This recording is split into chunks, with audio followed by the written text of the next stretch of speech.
Construction began in the year 1967. What would become an icon in the Lexington skyline. At the height of the modernist architecture movement, the university wanted to provide a larger amount of on-campus housing for the ever-growing student population. Edward Durrell Stone Was hired as the lead architect to design such a massive complex. Stone had gained notoriety in the design world before the University of Kentucky project for his designs of the Radio City Music Hall, the Museum of Modern Art in New York, and the Kennedy Center for Performing Arts in Washington, D.C. The Kirwan Blanding Complex was to be built on a 13-acre area just south of the central campus area. The two residential towers were to soar 23 stories in the air and were surrounded by a lower-rise residential and dining structure. Throughout the complex, there were courtyards, pathways, and gardens designed by Stone's son, Edward Durrell Stone Jr., and following the initial construction, the alley of stately oak trees leading from the University Drive and Hilltop Avenue. 12 feet taller than Patterson Office Tower, these towers were the tallest building in the entire city of Lexington for almost a decade, only replaced by the Kincaid Tower and Lexington Financial Centers built a year later.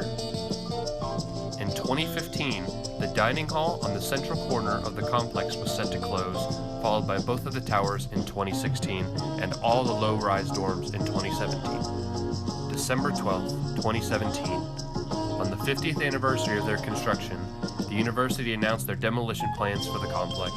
The oak trees would stay, but the rest of the complex was to be razed.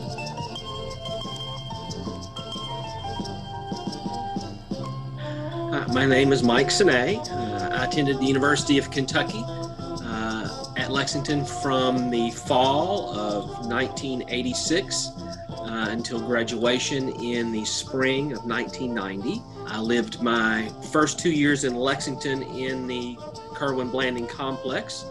I lived my first year on the 17th floor of the Kirwan Tower.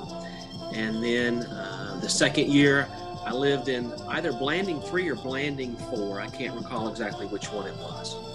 My name is Meredith Hawkins Pitt. I transferred in my junior year in 1990. So I was there from 1990 until the spring of 1991. And then I went over to Greg Page after that. So I lived in B3. One of those, they're funny now, it wasn't so funny then, stories. After almost every big winning football game, it seemed like that night at about 2 a.m. there would always be a fire alarm. And so here would be all of the guys from Kirwan going all the way down all those stairs, and you'd be standing out, and it would always be cold or raining. It was never a pretty night. And standing outside until they'd let us go back in, and then traipsing back up the steps all the way up to the 17th floor. There were a few occasions where it wasn't tied to ball games, but you could count on that about once a week, it seemed like.